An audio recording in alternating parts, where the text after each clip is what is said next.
Mon Dieu, mon Dieu, la paix viendra du Dieu clément. Mais qu'est-ce qui t'amène, Athème? Waouh! Je te dégoûte au point que tu ne veux plus me regarder? Comme si tu avais vu la faucheuse? Non, mon vieux, qu'est-ce que tu racontes? La faucheuse est mignonne comparée à toi. Alors, que veux-tu? Je veux que tu règles mon problème. Une solution qui nous convienne. Tu ne m'as jamais et ne me rendras pas la vie facile. Dis-moi ce que tu veux, fauteur de trouble un jour, fauteur de trouble toujours. J'ai fait la plus grosse erreur de ma vie en détestant Carmen et en la blessant. Je pensais pouvoir l'humilier et la détruire, mais je me suis détruit. Et j'ai moi-même absolument tout perdu. D'accord, dans ce cas, pleure comme une madeleine, demande pardon et passe à autre chose. Athème, toi seul peux nettoyer le gâchis que tu as causé, alors fais ce qu'il faut faire, mon ami. Tu as raison de ne pas me croire. Je regrette de t'avoir cru, mon frère. Ne suis-je pas ton frère? Malheureusement. Athème, tu as 3 minutes pour me dire ce que tu veux et terminer tes explications, dépêche-toi. Suleiman, mon frère, tout le monde a pu bénéficier de ta bonté sauf moi. Je veux que tu m'offres un petit projet pour gagner ma vie. Quelque chose qui m'occupera et m'éloignera de la firme.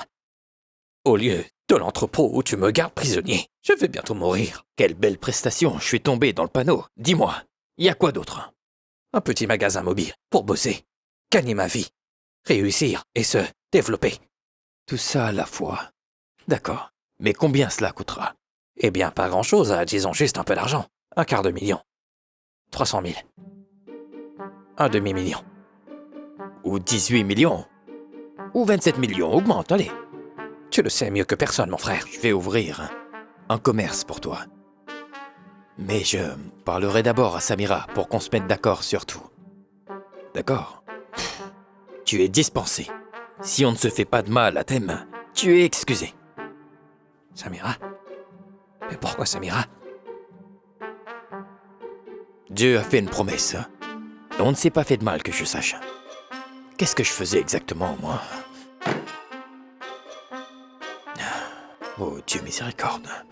Allez, vas-y, Salma, je t'écoute. Écoute, Féfé, ma chérie.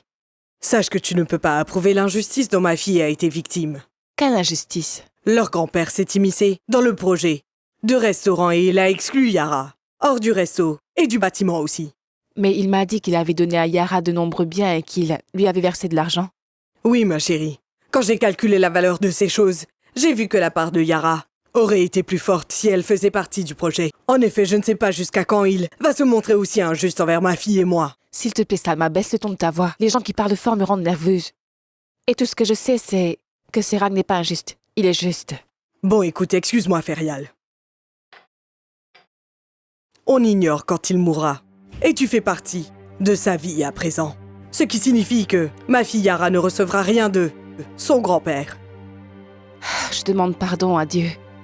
Tu sais que je n'ai besoin de rien de la part de Sirag, Salma. Et au lieu de venir t'adresser à moi et de me contrarier, Salma, rétablis ta relation avec lui et avec ton mari. Ne néglige pas les choses importantes et ne fais pas de choses futiles. Alors tu ne veux pas lui parler? Il ne saura pas que tu es là. Écoute, Ferial, si tu es en train de faire cela pour favoriser Angie par rapport à moi, tu as tort. De plus, je prendrai tout ce que je veux de lui et personne ne pourra m'arrêter.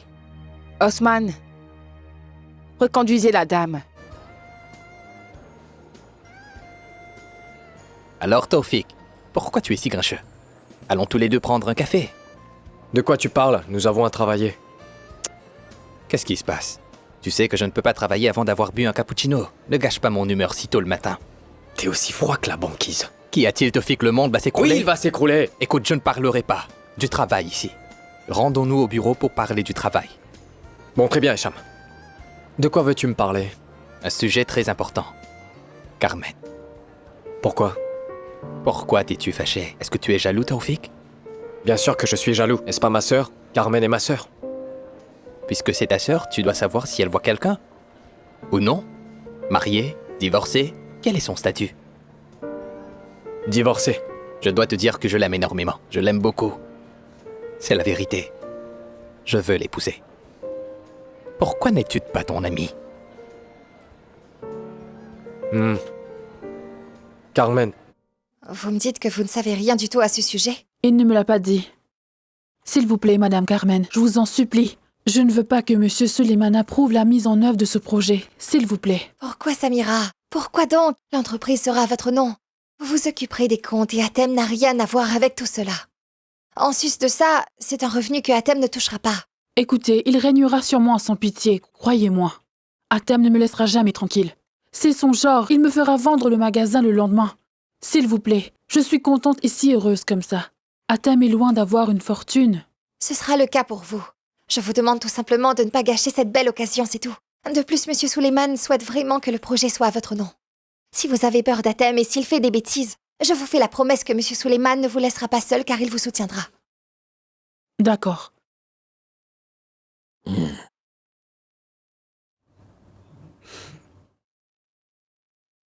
Ça ne marchera pas.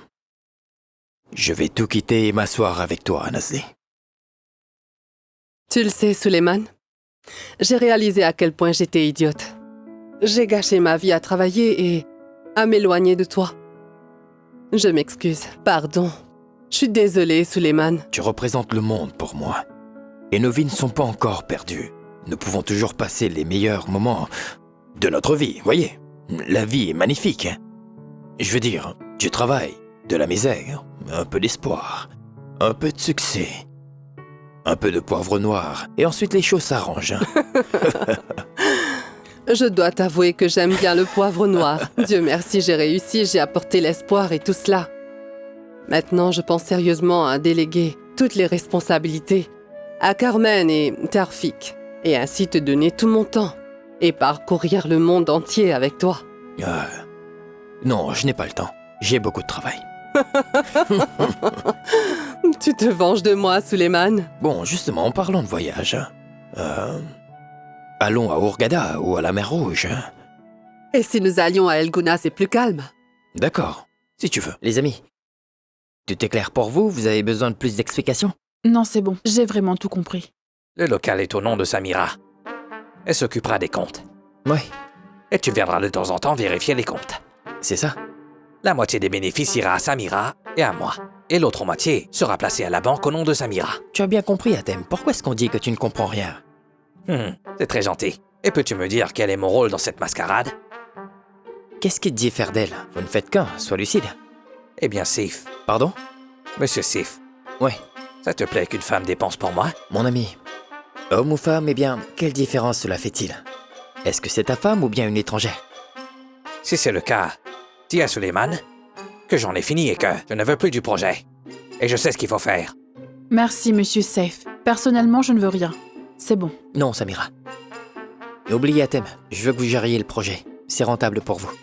Croyez-moi, vous en aurez besoin dans les jours qui viennent. Comprenez-moi, madame. Votre mari finira de toute façon dans la rue. Vous n'avez pas cessé de dire « N'ayez pas peur ! Rassurez-vous, je me suis occupé de tout !» Et à la fin, il est condamné à 7 ans.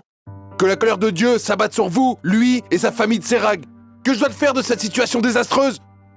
Souvenez-vous, je vous avais prévenu, n'est-ce pas? Je vous avais dit que les personnes qui soutiennent Rana sont fortes et pas influençables. Le policier a pris l'argent, s'est tenu près du juge et a refusé de renoncer. Nous sommes revenus à la case départ. Eh bien, je vous l'avais bien dit. Non, je vous interdis de me parler comme ça. Je veux pas d'excuses, je veux seulement des solutions. Il est hors de question que je laisse le gamin en prison. Je vais remuer ciel et terre. Faites quelque chose, Mokhtar, et me dites pas qu'il n'y a pas de solution. Calmez-vous, monsieur Nader. Il nous reste à faire appel.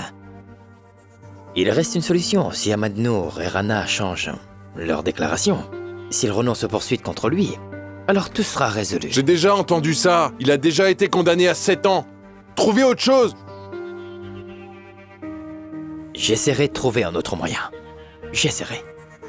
Bon. Votre seule solution est de vous asseoir avec Serag Shaukat. Et parlez-lui.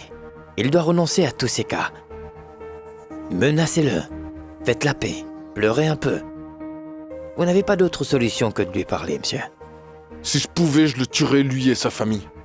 Que la colère de Dieu s'abatte sur eux. Et sur le moment où mon fils a rencontré cette sorcière. Faisons autre chose, allons à la rencontre de Serag. Considérez que c'est fait.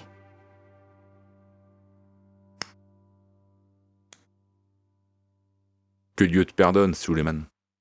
Je ne comprends pas pourquoi tu m'as traîné dans ce voyage épuisant. Je voulais que tu voies ma garçonnière. En réalité, c'est ta garçonnière, mon cher Suleiman. Qu'est-ce que j'ai à y faire? Je veux te présenter mon meilleur ami. Un ami que je connais depuis l'école primaire. Il aurait pu venir nous voir. C'est bon. Le voici. Nassim Fouzi. Bonjour à tous. Il est mon seul ami dans ce monde. Suleiman, bienvenue. Je suis désolé, je suis en retard. Parce que j'apportais le déjeuner. Bonsoir. Serag Bienvenue. Bacha Shaukat, l'un des hommes les plus importants d'Alexandrie. C'est réel? Serag Béchat de l'Alexandrie, Oui. le père d'Imad Shokat. Eh bien, connaissiez-vous mon fils Imad? Qu'il repose en paix. Finalement, je vous ai enfin rencontré en personne. Le père de Mich. Mich.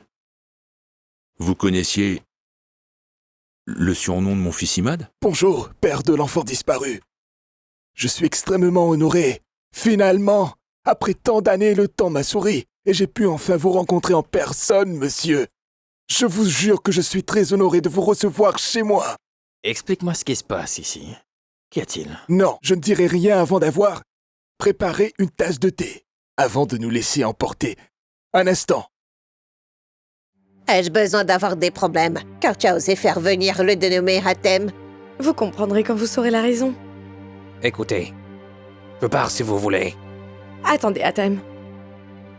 Hatem est le frère de Monsieur Suleiman, celui dont je vous ai parlé. Je sais très bien qui il est, ce qu'il fait. Et je sais ce qu'il a fait à Suleiman aussi. Mais moi, je te demande pourquoi tu l'as emmené jusqu'ici. Il allait tout raconter à Taoufik et à Madame Nazli, et Dieu merci, il est venu me parler avant de le faire. Il allait nous dénoncer. Que fera-t-il quand il le saura, dis-moi? L'enfermera-t-il? Lui pardonnera-t-il ou il va la brûler tout entière? Ce qui compte, c'est ce que Suleiman est capable de vous faire. Je n'y crois pas. Je n'ai pas pensé à cela. Sachez que vous correspondez parfaitement à votre réputation. On dit que vous ne réfléchissez jamais. La partie pensante de votre cerveau n'existe même pas. Et en plus de cela, monsieur, vous remarquerez qu'à chaque fois que vous réfléchissez, eh bien, vous finissez toujours par être perdant. Qu'est-ce que c'est? Tout le monde va se moquer de moi où que j'aille? Madame Narguès, qu'est-ce que je dois faire? Vous resterez chez vous et vous fermerez à clé. Jusqu'à ce que je vous donne des instructions nécessaires par téléphone. Et à part cela, ne faites rien. Je suis un virus. Un vrai virus. Faites-vous vacciner. D'accord, Madame Narguès, c'est bon. Je vous en prie. Mais qu'est-ce qui t'arrive? Est-ce que tu es folle? Pourquoi l'avoir emmenée ici? Dire que tu es si heureuse comme si tu avais fait quelque chose d'incroyable. Cette personne-là. Si tu lui donnes l'impression d'être importante, elle te demandera. Tout ce qu'elle veut, tu verras. Vous savez, je craignais qu'il ne nous dénonce, Carmen et moi. C'est exact. S'il nous avait dénoncés, nous aurions alors tout perdu. Mais une personne telle que lui, on ne peut pas lui donner de l'importance, ou même lui faire croire qu'il peut tout se permettre. C'est un serpent. Alors, nous devons faire en sorte de réussir notre mission.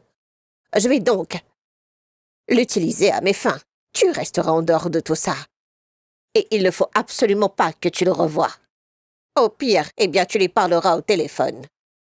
Parce que si jamais Taoufik découvre que tu connais Hatem, alors pense à ce qui va se passer. J'ai compris. Imad me manque tellement, Nassim. Ça fait déjà 15 ans que je sors de mon lit et cours pour lui ouvrir la porte. J'imagine qu'il est en voyage et qu'il va revenir. J'ai eu tort, monsieur Serag. Je vous ai fait rappeler votre chagrin de cœur. Ne me faites pas regretter cela. Pas du tout. Ne faites pas ça. Vous avez bien fait. Tout ira bien. Tu ne nous as toujours pas dit d'où tu connais Imad, Nassim. Imad était mon élève. Je l'ai initié aux luttes. Et je sais aussi que vous ne vouliez pas qu'il joue de cet instrument. Il est venu me voir et il n'a pas seulement appris, il est devenu l'un des meilleurs joueurs de lutte d'Égypte. Oui, mais... Je veux dire, quand était-ce?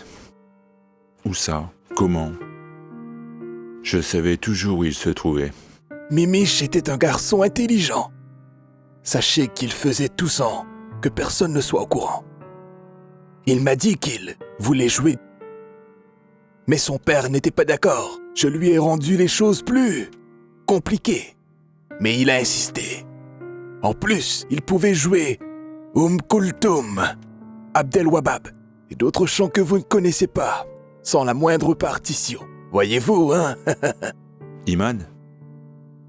Mais comment? Eh bien, mon cher frère, je n'ai jamais aimé une personne autant que lui. J'ai conservé tous ses secrets. Quand il venait au Caire, eh bien, sachez qu'il passait tout son temps avec moi. J'ai passé les meilleurs jours avec lui.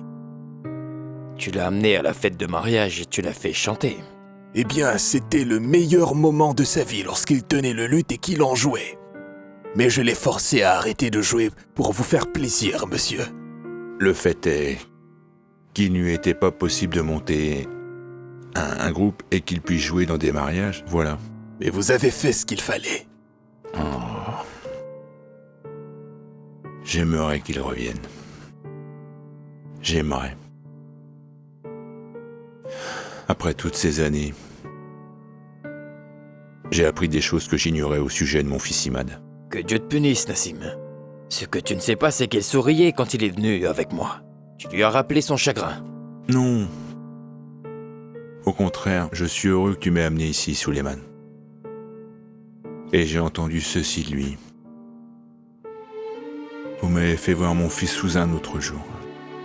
Vous m'avez fait sentir et comprendre à quel point je l'aimais. Allons-y, Suleiman. Non. Y a-t-il? Où allez-vous? Vous n'irez nulle part sans déjeuner avec moi. Et qui a toujours faim? Écoutez, si tu me permets, Suleiman, je viendrai rendre visite à Monsieur Nassim de temps en temps. Eh bien, j'en serais vraiment honoré. Ne t'en fais pas, je suis là, d'accord? Mets les écouteurs, allez. Mets les écouteurs. Bienvenue à un nouvel épisode de Matin coloré avec Karen. Aujourd'hui et pour la première fois en direct, j'ai une invitée très chère à mon cœur. C'est Rana. Quand j'ai découvert ce que Rana allait faire, j'ai pensé qu'elle plaisantait ou qu'elle voulait devenir célèbre. Mais quand j'ai découvert qui elle était, alors j'ai réalisé que c'était une toute autre histoire et j'ai changé d'avis. Bonjour Rana et bienvenue. Parle, allez. Bonjour, comment vas-tu, Karen? Comment ça va? Je suis extrêmement heureuse d'être ici aujourd'hui. Moi aussi, je suis très heureuse. Bon alors, dis-moi Rana, comment et pourquoi ne veux-tu pas avoir une fête de mariage comme toutes les filles veulent avoir? Bon, honnêtement, je ne vais pas me contenter de ne pas en organiser une, mais mon fiancé et moi avons décidé de faire don des profits de la fête à toute organisation caritative ou hôpital ayant besoin de fonds en Égypte. Oui, mais connaissant ta famille et celle de ton fiancé, je dois te dire que tu peux facilement organiser une fête et faire en même temps un don. Pour être honnête, nous avons pensé à cela, mais je me suis rendu compte que nous dépenserons de l'argent pour rien. Et bien personnellement, je dois dire que je trouve ces fêtes-là très provocantes. Après avoir calculé, nous dépenserons au moins 1 million de livres. Oui, 1 million de livres égyptiennes pour de telles fêtes. On s'est dit, pourquoi dépenser autant? Tu sais ce qu'1 million de livres égyptiennes permettrait à de nombreuses familles? Oui, Rana, mais beaucoup de gens s'y opposeront, notamment des familles entières, parce qu'il ne s'agit pas uniquement de ne pas organiser de fête de mariage. Ça a trait à la joie d'une mère pour sa fille, ou même d'un père pour son fils. Écoute, je ne suis pas du tout contre les fêtes, ni contre la fête de mariage. Mais il faut savoir qu'Amad et moi organiserons une très petite fête de mariage. Nous allons inviter nos amis et notre famille, et nous passerons un très bon moment. Je suis tout simplement contre les dépenses extravagantes et insignifiantes. Par ailleurs, nous pouvons utiliser cet argent pour des œuvres de bienfaisance. Je ne peux donner mon avis avant d'avoir entendu celui du public. Et nous avons le premier appel téléphonique de Madame Maille. Oui, bonjour.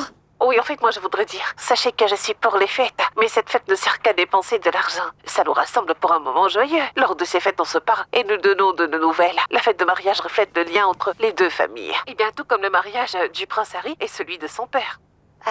Madame Maille, nous parlons aujourd'hui de mariage ordinaire. Nous ne sommes évidemment pas en train de parler de mariage princier. Et bien entendu, nous respectons votre point de vue. On a un autre appel de Noura. Bonjour. Bonjour très chère Karen. S'il vous plaît, je vous demande de me laisser terminer sans m'interrompre. Sachez que je suis psychologue et je viens d'une famille très riche. J'ai insisté pour faire exactement ce que Rana a fait. Et ma fille s'est mise contre moi, même mon mari. Mais en fin de compte, j'ai fait ce que je voulais faire. C'en est assez des faux semblants et des traditions qui sont usés. Le changement est toujours le fruit de décisions dures et audacieuses. Il faut savoir que les gens pauvres méritent amplement cet argent, Rana. Alors ne retournez pas sur vos pas et je vous soutiendrai. Il est clair que le point de vue de Madame Noura est proche de celui de Rana. Et nous avons un autre appel. Bonjour, chère Sorsan. Karen, je ne vais pas prendre tout votre temps. Mais j'aimerais vous dire que j'ai été fiancée pendant 5 ans et que j'ai rompu mes fiançailles par manque de 10 000 livres. Je suis vraiment désolée et j'espère que les choses iront mieux pour vous et que vous vous marierez très bientôt. Nous avons un appel de Moutaz. Bonjour. Bonjour à vous, Karen. Tout d'abord, que le Tout-Puissant te bénisse, Rana, mon enfant. Ce que tu fais est une idée honorable. Tu ne veux pas de dépenses extravagantes. Ce n'est pas un mariage, c'est un défi. Les dépenses extravagantes sont interdites. Je te soutiens, mon enfant. Je dois dire que j'aime beaucoup ton idée. Je vais remplacer la fête de fiançailles de mon fils que j'avais l'intention d'organiser dans un hôtel 5 étoiles par une simple petite fête. Que le ciel te bénisse, mon enfant. D'accord, je vous remercie, Monsieur Moutaz. Et revenons à Rana. Interrogeons-la. Que vas-tu faire de l'argent que tu vas économiser grâce à la fête de mariage? Et je tiens à remercier tous les interlocuteurs pour leur point de vue, ainsi que tous ceux qui m'ont apporté leur soutien. Et je suis extrêmement heureuse. Et deuxièmement, si Dieu le veut, l'argent que je mettrai de côté lors de la fête. Après une réflexion, j'ai finalement décidé de le donner à l'hôpital du docteur Magdi Yacoub. Que le Tout-Puissant te bénisse, Rana, et c'est là une excellente idée. Et tu pourrais allouer une partie de l'argent et aussi lancer une boîte de fonds pour collecter de l'argent pour les personnes qui n'ont pas suffisamment de moyens pour se marier, tout comme Sorsan. C'est une idée géniale pour de vrai. À travers ton émission, Karen, je lance un appel à tous ceux qui ont encore de la gentillesse au fond de leur cœur et qui aiment faire de bonnes œuvres, d'arrêter de dépenser sans compter pour des choses qui sont vraiment futiles. Laissez-les organiser de petites fêtes et arrêtez avec les grandes fêtes qu'on voit sans cesse. Ils pourront aider ceux qui sont dans le besoin avec cet argent, car il y a beaucoup de personnes dans le besoin. Je demande à ce que nous nous focalisons sur cela et que Dieu ait pitié de nous tous. On ne se lasse pas de Rana, mais tout de même, la salle de contrôle me signale qu'il y a en ce moment beaucoup d'appels. Nous avons un appel de l'ami de cette émission, Torfik, qui n'a pas appelé depuis un certain temps. Bonjour, Torfik. Bonjour Karen, comment tu vas? Bon, je ne parlerai pas beaucoup. Je dois dire que j'aime beaucoup ton idée, et je soutiens ce qu'a dit Rana. Eh bien, je t'appelle pour te dire 2 choses. Premièrement, je promets de ne pas organiser de grandes fêtes quand je me marierai. Je serai le premier à faire un don à la boîte de fonds pour les jeunes. Je donnerai un demi-million de livres. Merci beaucoup. Merci, Torfik. Eh bien, je te remercie pour ta générosité. Merci, Torfik. Et on a un autre appel de Monsieur Suleiman. Sans longue prestation, eh bien, je suis Suleiman Abdulrahman, le père de Monsieur Torfik, qui vient de vous appeler pour vous faire un don d'un demi-million de livres. J'ai 2 cadeaux pour l'émission que je ferai personnellement. Un don d'1 million de livres au fond des jeunes. Et je vais offrir une fleur pour vous également. Merci. Merci. Quoi? Tu n'es pas le seul à pouvoir faire ça. Est-ce qu'on est en concurrence? Bien sûr que oui. Et nous avons en ce moment un appel du Premier ministre. Bonjour et bienvenue à vous, cher monsieur. Bien le bonjour, mademoiselle Carmen. Je vous remercie pour la noble idée que vous venez de lancer. Et pour que les gens comprennent bien à quelle vitesse le gouvernement réagit à tout ce qui est bénéfique pour eux, je viens à l'instant de contacter le président, qui vous envoie ses chaleureuses salutations. J'ai donc pris une décision, non seulement sous la tutelle du ministère de la Solidarité sociale et du ministère des Finances, mais aussi sous celle des représentants d'Al-Azhar et des représentants de l'Église égyptienne. Toutes les couches de la population y participeront. Permettez-moi d'être le premier à faire un don à cette belle initiative, donc je ferai un don de mon compte personnel de 50 000 livres. Je vous salue chaleureusement et salue l'effort que vous faites. Merci. Je tiens à remercier chaleureusement le président et le Premier ministre, et tous ceux qui ont pris part à l'idée. Et bien sûr, nous ne pouvons pas oublier Rana, la personne à l'origine de cette idée noble. On se retrouve demain avec un nouvel épisode de Matin coloré avec Karen. Bonne journée à tous. Je n'arrive pas à croire. Est-ce que c'est Monsieur Suleiman, le propriétaire? C'est ça. Vois-le. C'est bien lui. Quel excellent travail, End. Très professionnel. Est-ce que Torfik est d'accord? Il a beaucoup aimé, mais il m'a dit que vous devriez l'approuver. D'accord. Préparez-vous à vous rendre à Beyrouth avec Nassim, le responsable du groupe. Je veux que vous réorganisiez la station. Et si vous estimez que quelqu'un risque de causer des problèmes, renvoyez-le immédiatement. Oui, mais tout de même, je dois être ici pour travailler avec Taoufik et Carmen. Eh bien, vous devez planifier votre temps entre ici et là-bas. De plus, nous travaillons toujours sur la branche de Dubaï. Monsieur Suleiman, Vous avez besoin d'une navette spatiale et non d'un chef d'entreprise. J'ai entièrement confiance en vous, Wen. Et je sais que vous ferez ce qu'on vous a demandé avec brio. Et que vous n'allez pas me mettre dans l'embarras, n'ai-je pas raison? J'essaierai, monsieur Suleiman. C'est ça, si Dieu le veut. Envoie un chèque d'1 million de livres au fond pour les jeunes. Ah, c'est vrai, on a complètement oublié de vous remercier, Rana et moi. Honnêtement, je ne sais pas quoi vous dire. 3 millions de livres ont été collectés pour le fonds de jeunes lors de l'émission. Je veux dire, Je ne comprends pas ce que tu racontes, Carmen. honnêtement, au passage, monsieur Suleiman, c'est bon. Elle est au courant. Faut savoir que Hand a rejoint le club des problèmes de Carmen et qu'elle sait... Ah. Elle sait. Je dois vous dire que tout cela est trop compliqué pour moi. C'est vrai. C'est compliqué pour vous. Je te jure, Ali, je n'arrive plus à croire ce qui se passe actuellement. Dès que je suis contrarié, Dieu est fidèle. Je ne le suis pas longtemps. Soudain, j'ai une raison de me réjouir. Et bien tout comme pour Rana... Toi et tes petits-enfants, vous méritez le meilleur. Que le Tout-Puissant vous bénisse. Comment se passe le tournage? Tout se passe très bien. Je les ai laissés chez moi. La 3e chaîne tourne actuellement. Et Madame Angie? Madame Angie est la mère de la mariée. Elle est très heureuse. Elle a fait des bêtises et a été très contrariée. Elle a fait ses valises et voulait aller à Alexandrie. Dès qu'elle a vu les caméras, elle s'est soudain transformée en petite fille et changea d'avis. Est-il vrai que Rana ne fera pas de fête de mariage? Que dis-tu? Nous en ferons une. Je lui organiserai une petite fête pour célébrer l'ouverture du restaurant. J'espère que nous serons bénis et qu'on aura encore de nombreuses grâces à venir. Que le Tout-Puissant lui donne le bonheur. Amen. Ainsi soit-il. Qui est-ce? C'est un numéro étrange. Allô? Oui, allô? Bonsoir, très cher monsieur. Que Dieu vous bénisse, monsieur. Nous serions honorés. C'est aussi votre fille. Mais comme vous le voulez. À vos souhaits. Je vous attends. Je vous attends, monsieur. Je vous attends, cher monsieur. Au revoir. Qu'est-ce qui se passe? Eh bien, le Premier ministre, si Dieu le veut, viendra avec 10 autres ministres pour assister à la fête de Rana. C'est vraiment incroyable. Un nouveau cas. Beaucoup de cas, monsieur Mokhtar. Dégradation des biens publics et troubles. Violence sur les gardiens. Violence sur les prisonniers. Je dois parler à Mohamed Is tout de suite. C'est important, monsieur. Vous savez qu'il est en isolement actuellement? Nous ne pouvons pas l'amener ici. Mais on peut aller à lui. Suivez-moi. S'il vous plaît. Mohamed Is! Mohamed Is! Ouvrez la porte pour voir ce qui cloche.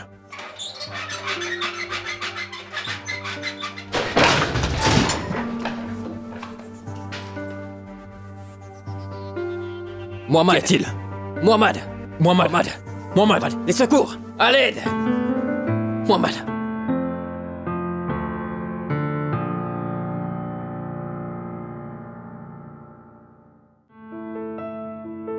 L'occasion ne se présentera qu'une fois. Tu l'as saisie ou non? Le meilleur maquillage au monde, c'est l'honnêteté. Les gens qui mentent se perdent eux-mêmes et ceux qui disent la vérité perdent tout le monde.